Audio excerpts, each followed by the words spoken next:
ಜಾತಿಭೇದ ಪದ್ಧತಿಗಳಂತಹ ಮಹಾಪಿಡುಗುಗಳಿಂದ ನರಳುತ್ತಿರುವ ಸಮಯದಲ್ಲಿ ಶಿವನ ಆಜ್ಞೆಯಂತೆ ಶಿವಶರಣರು 12ನೇ ಶತಮಾನದಲ್ಲಿ ಜನ್ಮ ತಾಳಿದರು. 770 ಅಮರ ಗಣಗಳ ಮಹಾಸಂಪುಟವೇ ಕಲ್ಯಾಣದಲ್ಲಿ ಬೆಳಗಿತ್ತು. 12ನೇ ಶತಮಾನದಲ್ಲಿ ಸಮಾಜದಲ್ಲಿ ನಡೆಯುತ್ತಿದ್ದ ಶೋಷಣೆ, ಆಚಾರ ಚಟುವಟಿಕೆಗಳು ನಿರ್ಮೂಲನೆ ಮಾಡಲು ಬಸವಾದಿ ಶರಣರು ವೈಚಾರಿಕ ಆಂದೋಲನವನ್ನು ನಡೆಸಿದರು. ಶರಣರು ತಮ್ಮ ವಚನ ಚಳವಳಿಗಳ ಮೂಲಕ ಪಂಚಸೂತ್ರ ಸಿದ್ಧಾಂತಗಳನ್ನು ಪ್ರತಿಪಾದಿಸಿದರು. ಇವುಗಳೆಂದರೆ ಎಲ್ಲರಿಗೂ ಸ್ವಾತಂತ್ರ್ಯ, ಎಲ್ಲರೂ ಸಮಾನರು, ಎಲ್ಲರೂ ಸಹೋದರರು, ಎಲ್ಲರೂ ಕಾಯಕವನ್ನು ಮಾಡಬೇಕು, ಎಲ್ಲರೂ ದಾಸೋಹ ಮಾಡಬೇಕು. ಈ ಪಂಚಸೂತ್ರ ಸಿದ್ಧಾಂತಗಳ ಮುಖೇನ ಬಸವಣ್ಣನವರು ಮಾನವ ಮೂಲಭೂತ ಹಕ್ಕುಗಳ ಪ್ರತಿಷ್ಠಾಪನೆಗೆ ಅನುಭವ ಮಂಟಪ ಎಂಬ ವಿಶ್ವದ ಮೊದಲ ಪ್ರಜಾ ಸಂಸತ್ತು, the world's very first democratic parliament ಅನ್ನು ಸ್ಥಾಪನೆ ಮಾಡಿದರು. ಅಲ್ಲಮ ಪ್ರಭುಗಳು ಅನುಭವ ಮಂಟಪದ ಶೂನ್ಯ ಪೀಠಾಧಿಪತಿಗಳಾಗಿದ್ದರು. ಅನುಭವ ಮಂಟಪದ ಎಲ್ಲ ಕಾರ್ಯಚಟುವಟಿಕೆಗಳಲ್ಲಿ ಸ್ತ್ರೀಯರಿಗೆ ಮತ್ತು ಸಮಾಜದ ಎಲ್ಲ ವರ್ಗಗಳ ಜನರಿಗೆ ಭಾಗವಹಿಸುವ ಅವಕಾಶ ಕೊಡಲಾಗುತ್ತಿತ್ತು. ಅನುಭವ ಮಂಟಪದಲ್ಲಿ ಎಲ್ಲ ಶರಣರು ಆಧ್ಯಾತ್ಮಿಕ, ಸಾಮಾಜಿಕ ಹಾಗೂ ಧಾರ್ಮಿಕ ವಿಚಾರಗಳನ್ನು ಜನಸಾಮಾನ್ಯರಿಗೆ ತಿಳಿಯುವ ಹಾಗೆ ವಚನಗಳ ಮುಖಾಂತರ ಹೇಳುತ್ತಿದ್ದರು.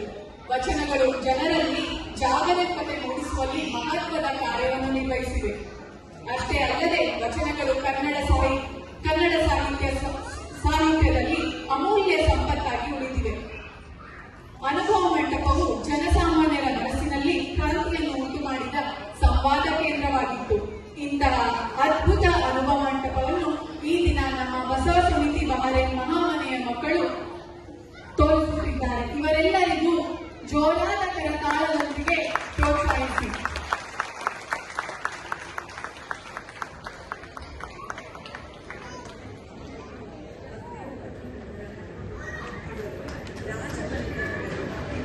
ಆದರೂ ಆದ್ಯ ಮನೆ ಬಿಟ್ಟು ಬಂದರು. ನಂತರ ಬಸವಣ್ಣನವರ ಕಲ್ಯಾಣಕ್ಕೆ ಬಂದು ಅಲ್ಲಿ ಅನುಭವ ಮಂಟಪದ ಶೂನ್ಯ ಸಿಂಹಾಸನದ ಅಧ್ಯಕ್ಷರಾಗಿದ್ದರು. ಶರಣರು ಯಾವ ವಿಷಯದ ಕುರಿತು ಚರ್ಚಿಸಿದರೂ ತತ್ವಾತ್ಮಿಕ ಸೃಷ್ಟೀಕರಣವನ್ನು ಅಲ್ಲಮ ಪ್ರಭು ನೀಡುತ್ತಿದ್ದರು. ಇವರು ಎಲ್ಲರನ್ನೂ ವರ್ಣ, ಜಾತಿ, ಲಿಂಗ ವ್ಯತ್ಯಾಸವಿಲ್ಲದೆ ಒಟ್ಟಿಗೆ ತರಲು ಪ್ರಯತ್ನಿಸುತ್ತಿದ್ದರು. ಇವರ ವಚನಗಳಲ್ಲಿ ಗಹನವಾದ ಅಧ್ಯಾತ್ಮ ಹಾಗೂ ತಾತ್ವಿಕ ವಿಚಾರಗಳಿವೆ. ಇವರ ವಚನಗಳ ಅಂಕಿತ ನಾಮ ಗುಹೇಶ್ವರ. ಇವರ ವಚನ: ಎತ್ತಣ ಮಾಮರ ಎತ್ತಣ ಕೂಗಿಲೆ, ಎತ್ತಣ ಮಾಮರ ಎತ್ತಣ ಕೂಗಿಲೆ, ಎತ್ತನಿಂದೆತ್ತ ಸಂಬಂಧವಯ್ಯ, ಬೆಟ್ಟದ ನಲ್ಲಿಕಾಯಿ ಸಮುದ್ರದ ಉಪ್ಪು, ಎತ್ತಣದಿಂದೆತ್ತ ಸಂಬಂಧವಯ್ಯ, ಗುಹೇಶ್ವರ ಲಿಂಗಕ್ಕೆಯೂ ಎಣಗುವಯ್ಯ, ಎತ್ತಣದಿಂದೆತ್ತ ಸಂಬಂಧವಯ್ಯ, ಎತ್ತಣದಿಂದೆತ್ತ ಸಂಬಂಧವಯ್ಯ. ಬಸವಣ್ಣನವರು 12ನೇ ಶತಮಾನದ ಮಹಾನ್ ಮಾನವತಾವಾದಿ, ವಚನ ಭಂಡಾರಿ, ಧಾರ್ಮಿಕ ಮತ್ತು ಸಾಮಾಜಿಕ ಹೋರಾಟದ ಹರಿಕಾರರಾಗಿದ್ದರು. ಇವರು ಸ್ಥಾಪಿಸಿದ ಅನುಭವ ಮಂಟಪವು ವಿಶ್ವದ ಮೊದಲನೇ ಸಂಸತ್ತು ಅಥವಾ ಪ್ರಜಾಪ್ರಭುತ್ವ ವೇದಿಕೆ ಎಂದು ಪರಿಗಣಿಸಲಾಗುತ್ತದೆ. ಇಲ್ಲಿ ಎಲ್ಲ ವರ್ಣ, ಲಿಂಗ, ಧರ್ಮದವರು ಸಮಾನವಾಗಿ ಸೇರಿ ಆಧ್ಯಾತ್ಮಿಕ ಹಾಗೂ ಸಾಮಾಜಿಕ ಚರ್ಚೆ ನಡೆಸುತ್ತಿದ್ದರು. ಬಸವಣ್ಣನವರು ಕಾಯಕವೇ ಕೈಲಾಸ ಎಂಬ ಮಹತ್ವದ ತತ್ವವನ್ನು ನೀಡಿದರು. ಅಂದರೆ ನಿಷ್ಠೆಯಿಂದ ಮಾಡಿದ ಕೆಲಸವೇ ದೇವರ ಸೇವೆ. ಇವರ ವಚನಗಳು ಜನಸಾಮಾನ್ಯರಿಗೆ ಅರ್ಥವಾಗುವ ರೀತಿಯಲ್ಲಿ ರಚಿಸಲ್ಪಟ್ಟಿವೆ. ಇವರ ವಚನಗಳು ಜನರಿಗೆ ಆತ್ಮಶುದ್ಧಿ, ನೈತಿಕತೆ ಮತ್ತು ಸಾಮಾಜಿಕ ಸಮಾನತೆಯ ಸಂದೇಶವನ್ನು ನೀಡುತ್ತವೆ. ಇವರ ವಚನಗಳ ಅಂಕಿತ ನಾಮ ಕೂಡಲ ಸಂಗಮ ದೇವ. ಅವರ ಒಂದು ವಚನ: ಕಳಬೇಡ, ಕೊಲಬೇಡ, ಹುಸಿಯ ನುಡಿಯಲು ಬೇಡ, ಮುನಿಯ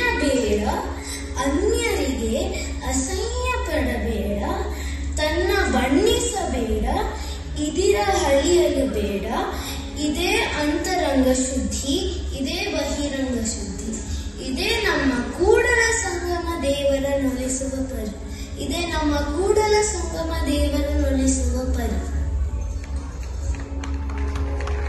ನೀಲಾಂಬಿಕೆಯವರು 12ನೇ ಶತಮಾನದ ಶಿವಶರಣೆ. ಇವರು ಬಸವಣ್ಣನವರ ಧರ್ಮಪತ್ನಿ ಹಾಗೂ ಶರಣ ಚಳುವಳಿಯ ಮೌನಶಕ್ತಿ. ಇವರು ರಾಜಮನೆತನದಲ್ಲಿ ಹುಟ್ಟಿ ಬೆಳೆದವರಾದರೂ ಜನಸಾಮಾನ್ಯರ ನೋವುಗಳಿಗೆ ಸಹಾನುಭೂತಿ ತೋರುತ್ತಿದ್ದರು. ಅನುಭವ ಮಂಟಪದಲ್ಲಿ ಎಲ್ಲ ವರ್ಣ, ಲಿಂಗ, ಧರ್ಮದ ಜನರನ್ನು ಒಂದೇ ವೇದಿಕೆಯಲ್ಲಿ ಸೇರಿಸಲು ಪ್ರಯತ್ನಿಸಲಾದ ಶರಣ ಚಳುವಳಿಗೆ ನೀಲಾಂಬಿಕೆಯವರ ಬೆಂಬಲ, ಧೈರ್ಯ ಮತ್ತು ಸಹನೆ ಅಡಿಪಾಯವಾಯಿತು. ಇವರ ವಚನಗಳ ಅಂಕಿತ ನಾಮ ಸಂಗಯ್ಯ.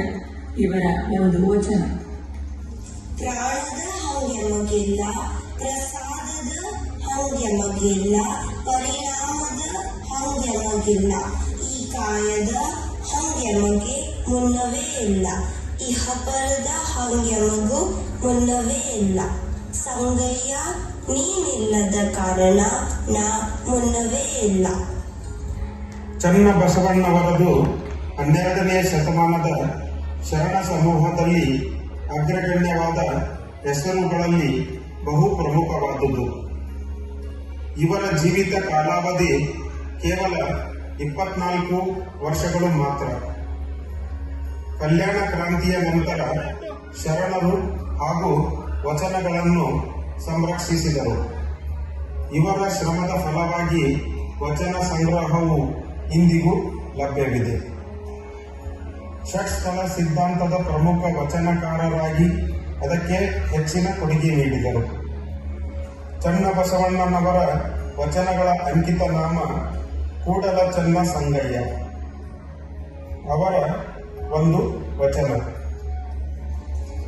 ಲಿಂಗಕ್ಕೆ ಮನ ಭಾಜನ, ಲಿಂಗಕ್ಕೆ ಮನ ಭಾಜನ, ಜಂಗಮಕ್ಕೆ ಧನ ಭಾಜನ, ಜಂಗಮಕ್ಕೆ ಧನ ಭಾಜನ, ಪ್ರಸಾದಕ್ಕೆ ತನು ಭಾಜನ, ಪ್ರಸಾದಕ್ಕೆ ತನು ಭಾಜನ. ಈ ತ್ರಿವಿಧ ಭಾಜನದಲ್ಲಿ ಸಹ ಭೋಜನವ ಮಾಡುವನು ಕೂಡಲ ಚನ್ನ ಸಂಗ ನಿಮ್ಮ ಶರಣ ಬಸವಣ್ಣನು. ಅಕ್ಕಮಹಾದೇವಿಯವರು 12ನೇ ಶತಮಾನದಲ್ಲಿ ನಡೆದ ಶರಣ ಚಳುವಳಿಯಲ್ಲಿ ಪ್ರಮುಖರಾದ ಶಿವಶರಣೆಯಾಗಿದ್ದರು. ಇವರು ಕನ್ನಡದ ಪ್ರಪ್ರಥಮ ಬಂಡಾಯ ಕವಿಯತ್ರಿ ಮತ್ತು ವಚನಗಾರ್ತಿಯಾಗಿದ್ದಾರೆ. ಅಕ್ಕಮಹಾದೇವಿಯವರು ಸ್ತ್ರೀಯರ ಸ್ವಾತಂತ್ರ್ಯ ಚಿಂತನೆಯ, ಧೈರ್ಯದ ಹಾಗೂ ಆತ್ಮನಿಷ್ಠೆಯ ಪ್ರತೀಕ. ಅಕ್ಕಮಹಾದೇವಿಯವರು ಬಾಲ್ಯದಲ್ಲೇ ಧಾರ್ಮಿಕ ಮತ್ತು ತತ್ವ ಚಿಂತನೆಯ ಆಸಕ್ತಿ ಹೊಂದಿದ್ದರು. ಇವರು ಸಮಾಜದಲ್ಲಿರುವ ಸಾಂಪ್ರದಾಯಿಕ ಮಿತಿ, ಮಹಿಳೆಯರ ಮೇಲೆ ನಡೆಯುತ್ತಿದ್ದ ಶೋಷಣೆ ಇವೆಲ್ಲದರ ಬಗ್ಗೆ ಹೋರಾಡಿದ್ದರು. ಚನ್ನಮಲ್ಲಿಕಾರ್ಜುನ ಎಂಬ ಅಂಕಿತ ನಾಮದಲ್ಲಿ ಇವರು ವಚನಗಳನ್ನು ರಚಿಸಿದ್ದಾರೆ. ಇವರ ವಚನಗಳು ಕಾವ್ಯಮಯವಾಗಿದ್ದು ಪ್ರಕೃತಿ, ಭಕ್ತಿ ಮತ್ತು ಆಧ್ಯಾತ್ಮಿಕ ಅನುಭವಗಳನ್ನು ನಿರೂಪಿಸುತ್ತವೆ. ಇವರ ಒಂದು ವಚನ: ಬೆಟ್ಟದ ಮೇಲೊಂದು ಮನೆಯ ಮಾಡಿ, ಮೃಗಗಳಿಗೆ ಅಂಜಿದೊಡೆ ಎಂತಯ್ಯ, ಸಮುದ್ರದ ತಡೆಲೊಂದು ಮನೆಯ ಮಾಡಿ, ನೆರೆತೋರಿಗಳಿಗೆ ಅಂಜಿದೊಡೆ ಎಂತಯ್ಯ, ಸಂತೆಯ ಒಳಗೊಂದು ಮನೆಯ ಮಾಡಿ, ಶಬ್ದಕ್ಕೆ ನಾಚಿದೊಡೆ ಎಂತಯ್ಯ, ಚನ್ನ ಮಲ್ಲಿಕಾರ್ಜುನ ದೇವ ಕೇಳಯ್ಯ, ಲೋಕದೊಳಗೆ ಹುಟ್ಟಿದ ಬಳಿಕ ಸ್ತುತಿ ನಿಂದೆಗಳು ಬಂದಡೆ, ಮನದಲ್ಲಿ ಕೋಪವ ತಾಳದೆ ಸಮಾಧಾನಿಯಾಗಿರಬೇಕು.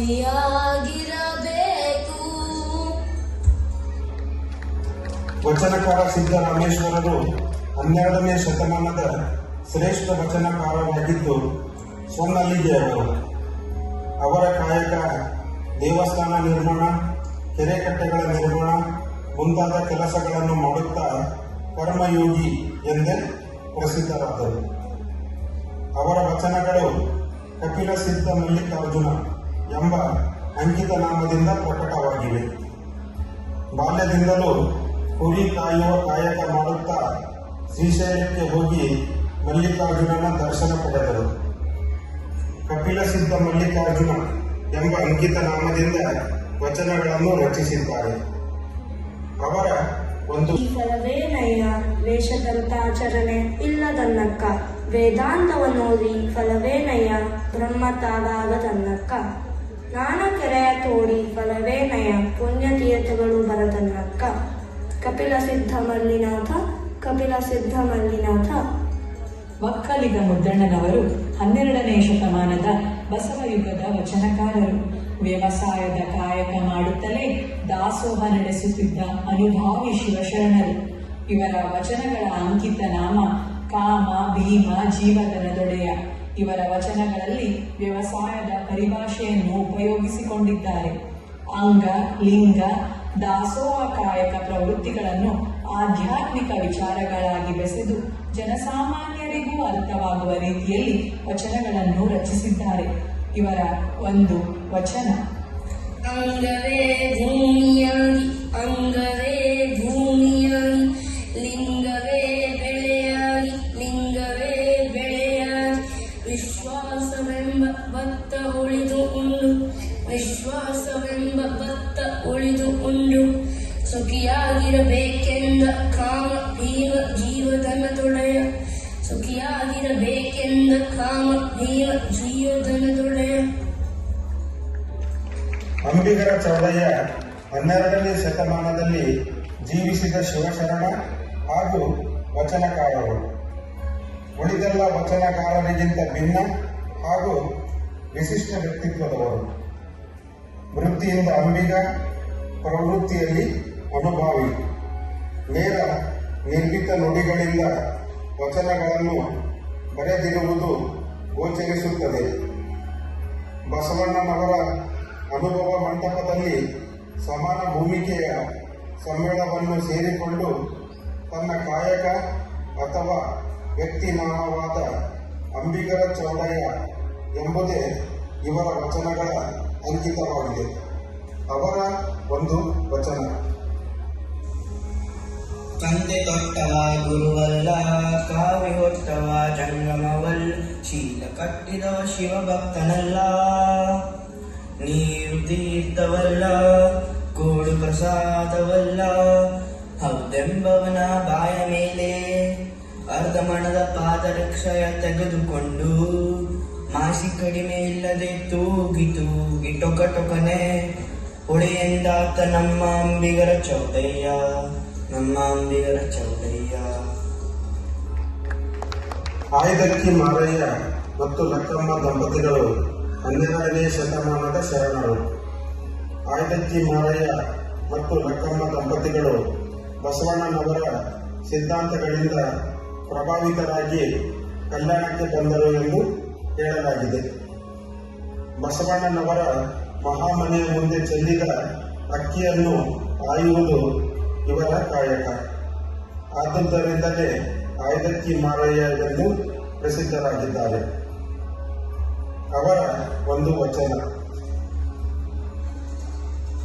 ಕಾಯಕದಲ್ಲಿ ನಿರತನಾದರೆ ಗುರು ದರ್ಶನವಾದರೂ ನಡೆಯಬೇಕು, ಲಿಂಗ ಪೂಜೆವಾದರೂ ನಡೆಯಬೇಕು, ಜಂಗಮ್ಮ ಮುಂದಿದ್ದಳು ಹಂಗು ಹರಿಯಬೇಕು. ಕಾಯಕವೇ ಕೈಲಾಸವಾದ ಕಾರಣ ಅಮರೇಶ್ವರ ಲಿಂಗ ಮಾಯಿತಾದರೂ ಕಾಯಕದೊಳಗು. ಲಕ್ಕಮ್ಮನವರ ಒಂದು ವಚನ: ಅಂಗಕ್ಕೆ ಬಡತನವಲ್ಲದೆ ಮನಕ್ಕೆ ಬಡತನ ಉಂಟೆ, ಬೆಟ್ಟ ಬಲ್ಲಿ ತೆಂದಡೆ ಹುಳಿಯ ಮೊನೆಯಲ್ಲಿ ಬಡತನವಿದ್ದಡೆ ಒಡೆಯದೆ. ಗಣಶಿವ ಭಕ್ತರಿಗೆ ಬಡತನವಿಲ್ಲ, ಸತ್ಯರಿಗೆ ದುಷ್ಕರ್ಮವಿಲ್ಲ, ನನಗೆ ಮಾರಯ್ಯ ಪ್ರಿಯ, ಅಮರೇಶ್ವರ ಲಿಂಗ ಉಳ್ಳನಕ್ಕ ಆರಹಂಗಿಲ್ಲ ಮಾರಯ್ಯ.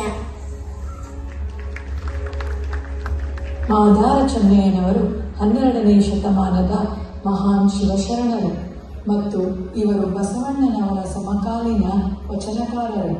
ಕೈಯೊಳಿ ಕತ್ತಿ ಅರಿಗುಂಟ ಕಡಿಯಾಗಬೇಡ ಅರಿ ನಿಜಾತ್ಮ ರಾಮ ರಾಮನ ಎಂಬ ಅಂಕಿತ ನಾಮದಲ್ಲಿ ಇವರು ವಚನಗಳನ್ನು ರಚಿಸಿದ್ದಾರೆ. ಇವರು ಕಾಯಕವೇ ಕೈಲಾಸ ಎಂಬ ತತ್ವದ ಜೀವಂತ ಉದಾಹರಣೆ. ಇವರು ಕಾಯಕದಿಂದಲೇ ಶಿವಭಕ್ತಿ ಮಾರ್ಗ ಎಂದು ಬೋಧಿಸಿದರು. ಇವರ ಒಂದು ವಚನ: ನಡೆ ನುಡಿ ಸಿದ್ಧಾಂತವಾದಲ್ಲಿ ಕುಲ ಹೊಳೆ ಸೂತಕವೆಲ್ಲ, ನುಡಿ ಲೇಸು ನಡೆಯ ಧಾಮವಾದಲ್ಲಿ ಅದು ಬಿಡುಗದೆ ಇಲ್ಲದೆ ಹೊಳೆ, ಆಚಾರವೇ ಕುಲ ಅನಾಚಾರವೇ ಹೊಳೆ ಎಂತಿ ಉಭಯವ ತಿಳಿದಿರಬೇಕು, ಕೈಯೊಳಿ ಕಟ್ಟಿ ಅಡಿಗುಂಟ ಕಡಿಯಾಗಬೇಡ ಅರೆ ನಿಜಾತ್ಮ ರಾಮ ರಾಮನ. ಕಲ್ಯಾಣದ ಕ್ರಾಂತಿಯಲ್ಲಿ ಅನೇಕ ಶರಣೆಯರು ಪಾಲ್ಗೊಂಡಿದ್ದರು. ಅದರಲ್ಲಿ ಕಾಯಕ ಯೋಗಿ ಎನಿಸಿದ್ದ ಮಡಿವಾಳ ಮಾಚಯ್ಯನವರು ಅತ್ಯಂತ ಹಿರಿಯರೆನಿಸಿದ್ದರು. ಸಾಮಾನ್ಯವಾಗಿ ಎಲ್ಲ ಶರಣರು ಮಾಚಯ್ಯರನ್ನು ಮಾಚಿ ತಂದೆ ಎಂದೇ ಕರೆಯುತ್ತಿದ್ದಾರೆ.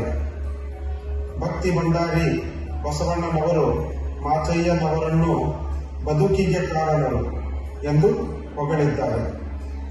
ಬಸವಣ್ಣನವರು ಹೊಸ ಕ್ರಾಂತಿಯ ಯೋಚನೆಯನ್ನು ಮಾಡಿದಾಗ ಅದರ ಕಾರ್ಯಭಾರವನ್ನು ಮಡಿವಾಳ ಮಾಚಯ್ಯನವರೇ ನೋಡಿಕೊಂಡರು. ಕುಲದೇವರ ದೇವ ಎಂಬ ಅಂಕಿತದಿಂದ ಮಾಚಯ್ಯನವರು ಹಲವು ವಚನಗಳನ್ನು ರಚಿಸಿದ್ದಾರೆ. ಅವರ ಒಂದು ವಚನ: ವಾಯುಗುಣವ ಸ್ವಲ್ಪ ಬಲ್ಲದು, ಮಧುರ ಗುಣವ ಇರುವೆ ಬಲ್ಲದು, ಗೋತ್ರದ ಗುಣವ ಕಾಗೆ ಬಲ್ಲದು, ವೇಳೆಯ ಗುಣವ ಕೋಳಿ ಬಲ್ಲದು.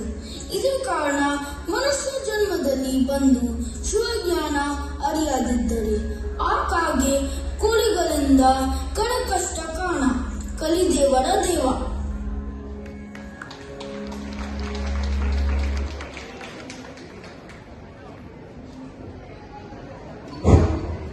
ಓಂ ಶ್ರೀ ಗುರು ಬಸವಲಿಂಗಾಯ ನಮ. ಎಲ್ಲರಿಗೂ ಶರಣಾರ್ಥಿ. ಇವನಾದವ ಎಂದೆನ್ನದರಯ್ಯ, ಇವ ನಮ್ಮವ ಎಂದೆನಿಸಯ್ಯ, ಕೂಡಲ ಸಂಗಮ ದೇವ ನಮ್ಮ ಮನೆಯ ಮಗನೆಂದೆನಿಸಯ್ಯ. ಇಲ್ಲಿ ಸೇರಿರುವ ಎಲ್ಲ ಕನ್ನಡ ಬಾಂಧವರಿಗೆ ಬಸವ ಸಮಿತಿ ಬದಲಿ ವತಿಯಿಂದ ಕರ್ನಾಟಕ ರಾಜ್ಯೋತ್ಸವದ ಹಾರ್ದಿಕ ಶುಭಾಶಯಗಳು. ಇದೀಗ ಈ ವೇದಿಕೆಯ ಮೇಲೆ ಅನುಭವ ಮಂಟಪ, ದ ವರ್ಲ್ಡ್ಸ್ ಫಸ್ಟ್ ಪಾರ್ಲಿಮೆಂಟ್, ಇದನ್ನು ಅದ್ಭುತವಾಗಿ ಪ್ರದರ್ಶಿಸಿದ ನಮ್ಮ ಬಸವ ಸಮಿತಿಯ ಮಕ್ಕಳಿಗೆ ಹೃತ್ಪೂರ್ವಕ ವಂದನೆಗಳು ಮತ್ತೆ ನಿಮ್ಮ ಕರತಾಳದೊಂದಿಗೆ ಒಂದು ಪ್ರೋತ್ಸಾಹವನ್ನು ನೀಡಲಾಗಿದೆ. ಬಸವಾದಿ ಪ್ರಮತರ ತತ್ವಗಳು, ಸಂದೇಶಗಳು ಹಾಗೂ ಅನುಭವ ಮಂಟಪದ ಮಹತ್ವವನ್ನು ಸಂಭಾಷಣೆ ಮತ್ತು ಭಾವಭರಿತ ವಚನಗಳ ಮೂಲಕ ತುಂಬಾ ಸುಂದರವಾಗಿ ತೋರಿಸಿದ್ದಾರೆ. ಈ ರೀತಿಯ ಪ್ರದರ್ಶನಗಳು ಮಕ್ಕಳಲ್ಲಿ ಹಾಗೂ ಸಮಾಜದಲ್ಲಿ ಧಾರ್ಮಿಕ, ಸಾಮಾಜಿಕ ಹಾಗೂ ಸಾಂಸ್ಕೃತಿಕ ಮೌಲ್ಯಗಳನ್ನು ಹೆಚ್ಚಿಸುತ್ತವೆ ಎಂದು ಹೇಳಲು ಖುಷಿಯಾಗುತ್ತದೆ. ಕನ್ನಡದ ಎಲ್ಲಾ ಸಂಘ ಸಂಸ್ಥೆಗಳನ್ನು ಒಟ್ಟಾಗಿ ರಾಜ್ಯೋತ್ಸವವನ್ನು ಒಂದು ಕಡೆ ಆಚರಿಸಲು ಕರ್ನಾಟಕ ರಾಜ್ಯೋತ್ಸವ ಸಮಾರಂಭ 2025 ಈ ವೇದಿಕೆಯನ್ನು ಅನುವು ಮಾಡಿಕೊಟ್ಟಿರ್ತಕ್ಕಂಥ ಎಲ್ಲ ಕನ್ನಡ ಸಂಘದ ಪದಾಧಿಕಾರಿಗಳಿಗೆ ಬಸವ ಸಮಿತಿ ಬದಲಿ ವತಿಯಿಂದ ತುಂಬುವುದರಿಂದ ಧನ್ಯವಾದ ಸಲ್ಲಿಸುತ್ತೇವೆ. ಜೈ ಹಿಂದ್, ಜೈ ಕರ್ನಾಟಕ.